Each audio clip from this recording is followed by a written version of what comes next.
Muita gente acredita que lugares onde pessoas morreram costumam se tornar mal assombrados, como por exemplo, casas que foram construídas há séculos atrás, ou até mesmo hospitais. Porém, o que as pessoas geralmente não se dão conta é que estradas e rodovias são um dos lugares do mundo em que mais acontecem mortes, devido aos milhares de acidentes todos os anos. E é por isso que ao andar ou dirigir pelas ruas estando sozinho e à noite, você já pode ter se deparado com um fantasma, algo que você ficou se perguntando se era mesmo real, ou talvez seria apenas a sua imaginação criando uma coisa que não estava lá. Fala galera, aqui é o Drake, e no vídeo de hoje do Abismo do Medo, nós iremos acompanhar as estradas mais perturbadoras e mal assombradas do mundo.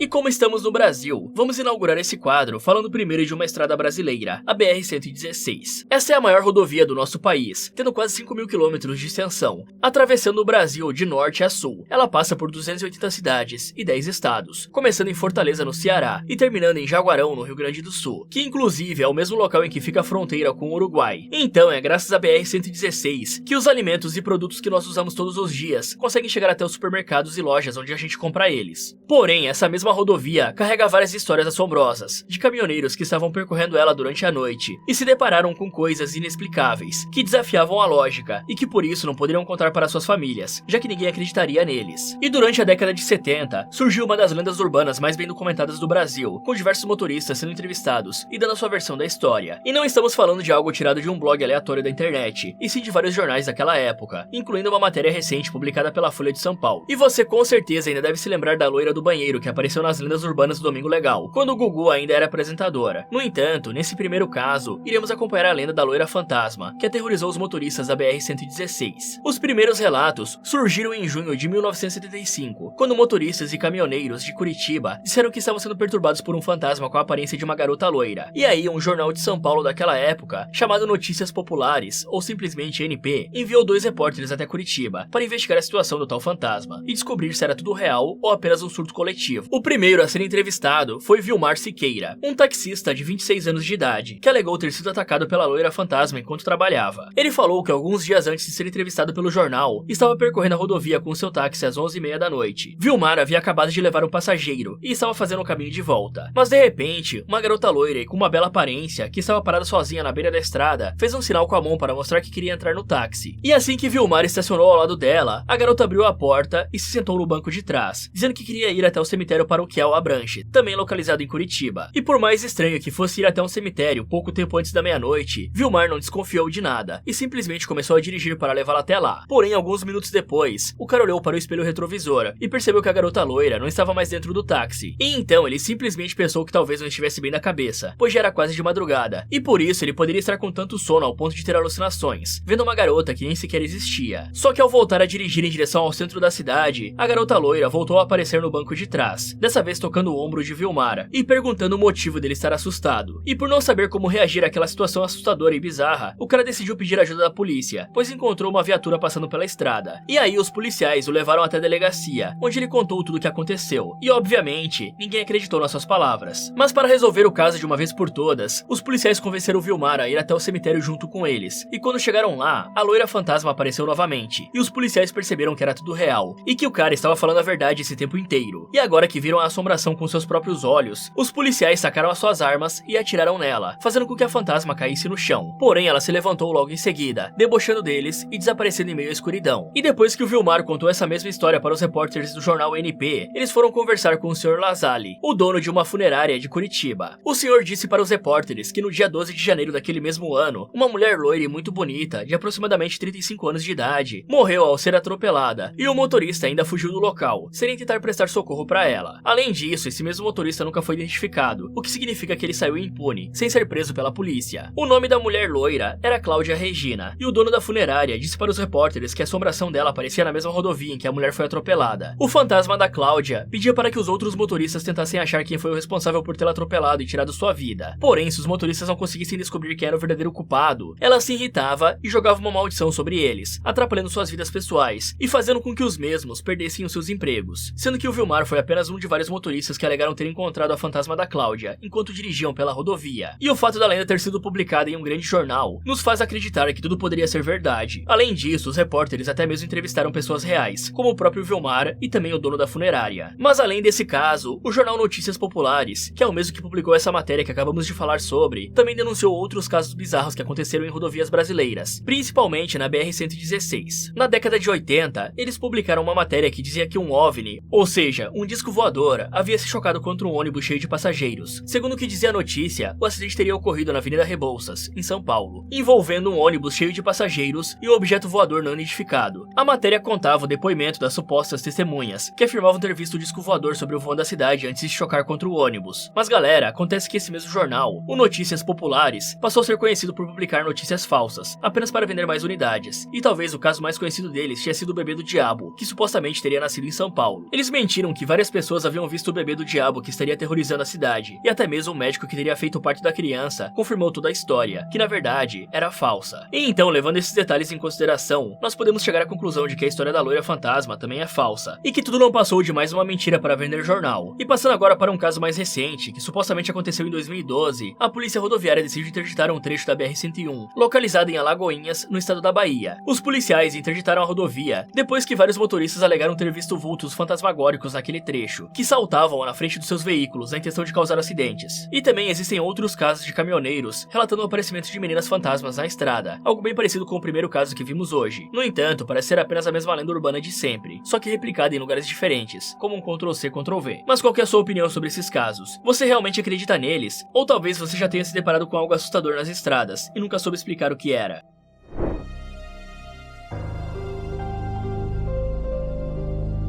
Não importa se você é um roqueiro ou não, porque com certeza você já deve ter escutado pelo menos uma vez a música Highway to Hell. E como o nome da música sugere, a sua letra fala de uma pessoa que está dirigindo na estrada que leva até o inferno. Mas se eu te dissesse que existe uma rodovia lá nos Estados Unidos, cujo nome é literalmente Rota 666, e talvez essa rodovia tenha inspirado a banda AC/DC a criar aquela música que se tornou tão conhecida. Tudo começou em 1926, quando os Estados Unidos ainda não tinham se desenvolvido completamente, e portanto havia várias estradas que ainda precisariam ser construídas, para que os motoristas pudessem ir de um local para um outro de um jeito mais fácil, sem precisar percorrer um grande caminho. Nessa época, tinham 5 rodovias que ramificavam a West Route 66. E quando foram criar a sexta, alguns sem noção deu a brilhante ideia de adicionar mais um 6 ao lado do 66, criando assim a rodovia 666. Essa estrada percorria os estados do Colorado, Novo México e Utah, tendo aproximadamente 520 km de extensão. No entanto, ao longo dos próximos anos, a rodovia 666 passou a ser conhecida por ser supostamente amaldiçoada, com as pessoas evitando dirigir por ela, mesmo que o caminho mais curto para chegar ao destino desejado fosse através dela. E agora você pode estar pensando que as pessoas eram idiotas por acreditar em um boato, só que esse mesmo boato tinha um fundo de verdade. Acontece que de todas as rodovias americanas, a Rota 666 era de longe uma das que mais aconteciam acidentes, chegando a receber o apelido da Rota dos Demônios. Mas afinal, de onde teria surgido esse medo das pessoas em relação ao número 666? E bom, acontece que você já deve saber que lá no livro do Apocalipse, no capítulo 13, existe um trecho que diz que esse é o número da besta, que também significa o seu nome. E com certeza alguém formado em teologia conseguirá explicar esse assunto bem melhor do que eu. Porém, segundo a narrativa da Bíblia, Deus criou o mundo em 6 dias, e no 7º ele descansou, e aproveitou tudo que havia criado. Então, o 7 é considerado um número sagrado, e se repetirmos ele 3 vezes, teremos a sequência de 777, com cada 7 representando um membro da Trindade, formada por Deus, Jesus Cristo e o Espírito Santo. Já o 666 tem quase o mesmo significado, no entanto ele representa justamente a Trindade do mal, formada pelo Anticristo, o falso profeta e o próprio diabo. E é basicamente por esses motivos que as pessoas que seguem o cristianismo não gostam do número 666, pois ele seria uma oposição à Trindade divina. E você tem todo o direito de acreditar que o alto número de acidentes aconteceu por conta da rodovia ter sido batizada de 666, mas segundo uma explicação mais científica, os acidentes aconteciam por vários motivos. Primeiro, que a rodovia ficava longe das cidades, e por consequências dos hospitais. Então, quando alguém se acidentava nela, demorava muito para uma ambulância chegar no local, ou até mesmo que um outro motorista que prestasse socorro conseguisse levar a vítima a tempo até um hospital. E aí, pela falta de um atendimento médico urgente, a pessoa vítima de um acidente acabava morrendo na rodovia mesmo. Já o segundo motivo também tem a ver com o primeiro. Isso porque, como a rodovia 666 ficava no meio do nada, o governo não dava tanta importância para ela, o que fez com que a estrada ficasse cheia de buracos, sem a sinalização correta e nem mesmo a fiscalização da polícia, o que permitia com que os motoristas dirigissem acima do limite de velocidade, pois não seriam parados por nenhuma viatura. E o terceiro motivo é justamente a geografia do local, que era montanhosa e portanto cheia de curvas e elevações irregulares, algo que dificultava bastante dirigir pela rodovia 666, aumentando o número de acidentes, até porque percorrer uma estrada reta é sempre mais fácil do que uma onde tem várias curvas. Já o quarto e último motivo que pode explicar o grande número de acidentes na rodovia 666 é um fenômeno que os cientistas chamam de efeito placebo, pois se você acredita profundamente que a rodovia é amaldiçoada, você ficará mais nervoso ao dirigir por ela, e portanto terá uma chance maior de cometer um erro no trânsito, por conta da ansiedade que está sentindo. Existia até mesmo um boato de um caminhão fantasma que estava pegando fogo, e que aparecia do nada dirigindo na contramão, e se você desviasse dele, conseguiria sobreviver, mas se não tivesse o tempo de reação rápido para se esquivar, seria atropelado pelo suposto caminhão fantasma, e morreria. No entanto, a partir de 2003, o governo americano decidiu mudar o nome da rodovia 666 para a rodovia 491. Eles também melhoraram bastante a infraestrutura das estradas, arrumando os buracos e deixando ela mais segura para se dirigir, o que acabou diminuindo o número de acidentes. Mas na sua opinião, essa rodovia era mesmo amaldiçoada por causa do nome que recebeu, ou seria apenas por conta daqueles 4 motivos que eu acabei de citar?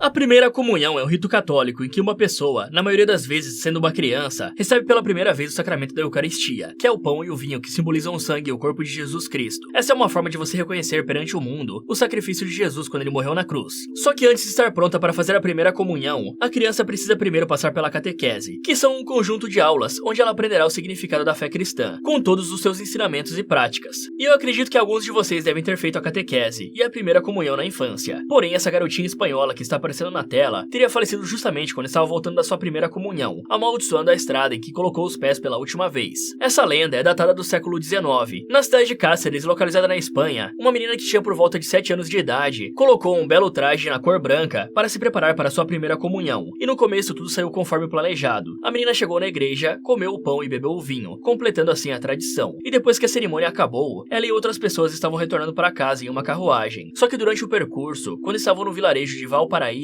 perto de chegar em casa, vários cães selvagens se aproximaram para atacá-los, e com isso conseguiram assustar os cavalos que ficaram de pé para tentar mostrar imponência, e assim afastar os cães. Mas por conta disso, a carruagem também se levantou, e a menina caiu dela, e todos os adultos que estavam lá nem sequer perceberam a ausência da menina, que ficou abandonada na estrada, sozinha e sendo ameaçada pelos cães selvagens. E eles só foram perceber o que tinha acontecido quando chegaram em casa, e a menina não estava lá. E quando voltaram ao mesmo local, não conseguiram encontrá-la de jeito nenhum. Então, com o passar dos anos, surgiram várias lendas de que o fantasma dessa menina aparecia na mesma estrada, para se vingar pelo fato de terem deixado ela para trás, justamente no dia em que fez a sua primeira comunhão. Já em 1950, teria acontecido uma outra tragédia bastante parecida com essa, de mais uma menina que estava voltando da sua primeira comunhão, e que também morreu durante o percurso de volta para casa, fazendo com que as pessoas pensassem que aquele trecho da estrada era amaldiçoado. E essa lenda é bem famosa lá na Espanha, e inclusive ganhou adaptações para outros países como o Chile, com a história sendo bem parecida a essa, mas com algumas modificações. E essas imagens mostram como ficou o local em que a menina morava, que agora se encontra em ruínas, sobrando apenas os destroços.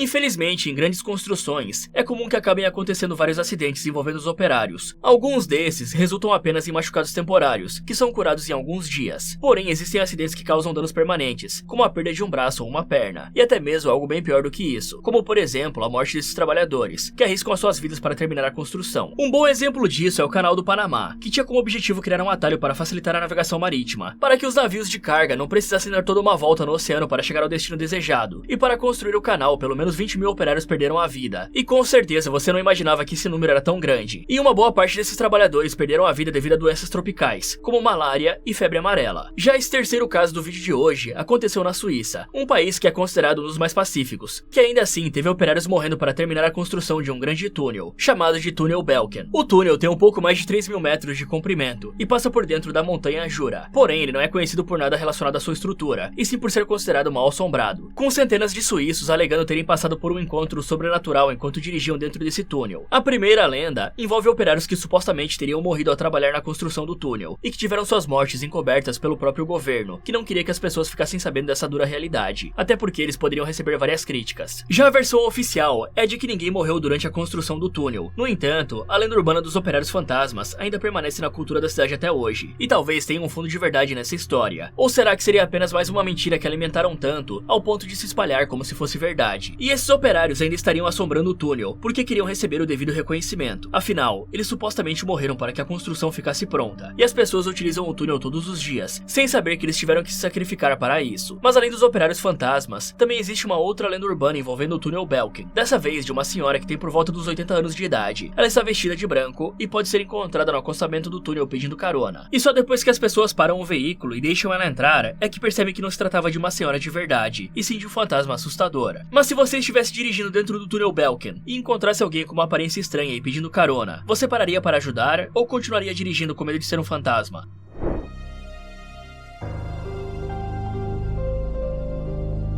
A próxima estrada que iremos acompanhar causou a morte de 2 artistas famosos, em 2 ocasiões separadas e diferentes, além de vários motoristas que alegaram ter sofrido com alucinações enquanto dirigiam por ela. Tos Proeski era um cantor de 26 anos de idade, que nasceu em 1981 na cidade de Prilepo, localizada na Macedônia. Ele era um dos cantores mais famosos dessa região, tendo sido comparado até mesmo ao Elvis Presley. Tos ganhou notoriedade pela sua voz poderosa, carisma e habilidade de conectar-se com seu público.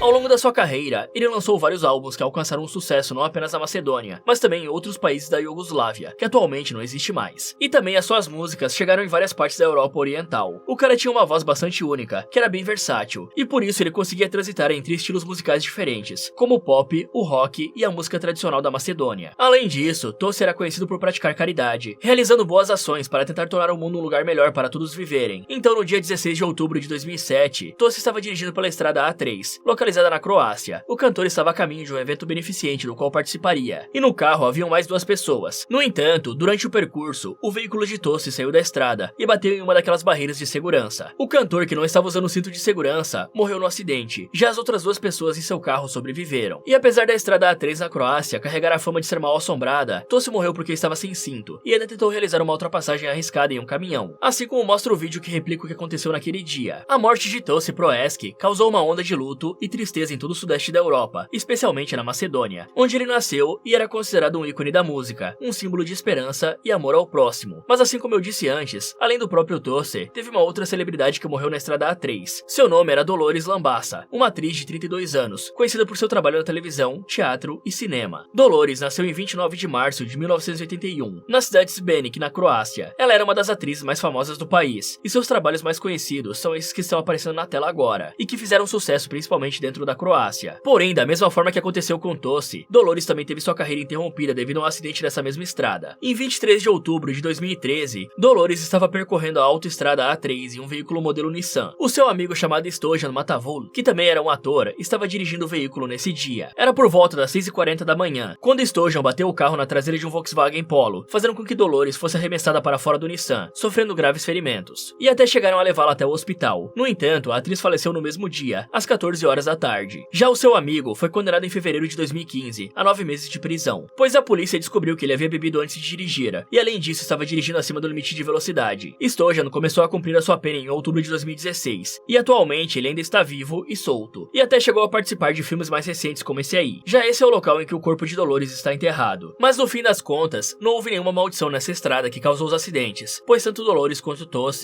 morreram justamente porque não estavam usando o cinto de segurança. E eu não entendo como algumas pessoas têm coragem de dirigir em uma rodovia sem estar usando o cinto. Só pra vocês terem uma noção, usar o cinto reduz entre 50% a 75% o risco de morrer em um acidente. Já quase 80% das pessoas que são ejetadas para fora do carro após a batida acabam perdendo suas vidas. E galera, deixa eu dar um recado aqui. Eu não sei se vocês sabem, mas esse aqui não é meu único canal no YouTube. Afinal, meu objetivo é derrotar o YouTube. No bom sentido, é claro. Além do Abismo do Medo, eu tenho mais 3 canais ativos aqui, com vídeos novos toda semana. Um deles é o Derrotando Filmes. Lá eu falo sobre diversos filmes, e mostro como derrotar e sobreviver verá vários tipos de situações, e também as burrices que os personagens cometem. O outro é o Resumindo Filmes, onde eu falo sobre os outros tipos de filmes que não se encaixam no Derrotando Filmes, e lá eu faço um resumo desses filmes para contar a história completa para vocês. E por último, tem o Sombras Criminais. Nesse canal nós falamos sobre True Crime, ou seja, casos criminais, detalhando toda a história de cada caso, para mostrar como a mente humana pode realmente ser perversa. Então, para quem gostar, eu vou deixar os canais aqui no card e também no comentário fixado. Fala galera! Você conhece alguma estrada na sua região que tem a fama de ser perigosa ou mal assombrada? Me contem nos comentários. Muito obrigado por assistir e até o próximo.